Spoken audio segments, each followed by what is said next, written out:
আসসালামু আলাইকুম। আশা করি সবাই ভালো আছেন। অনেকদিন পর একটা ভিডিও নিয়ে আসলাম।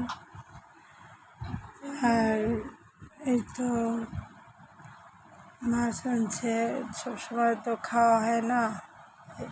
ছোটো ভাই আর কি, সেজো ভাই মাছ কিনে দিছে, ইলিশ মাছ 2টা মাছ দিচ্ছে, ওটাই ভাজি করছি। আর মুরগি কিনে দিচ্ছিল, মুরগিটা রান্না করছি। আর ভাত রান্না করছি অনেক দিন পর, প্রায় 2-3 মাস পর রান্না করলাম। তেমনভাবে রান্নাও করতে পারি না, বা আপনাদের একটা ভিডিও দিতে পারি না।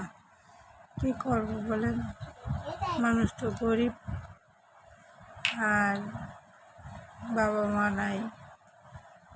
ওই একটা ভাই আছে, ওর মাঝে সাঝে যেসব মনে হয় দেয়, না মন চলে না দেয়।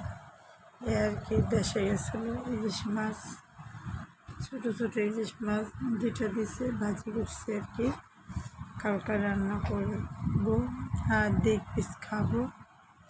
আর ছেলে মেয়ে, 2 ছেলে 1 মেয়ে, ওরা খাবে। এ আর কি, ভালো থাকবেন। আল্লাহ হাফেজ।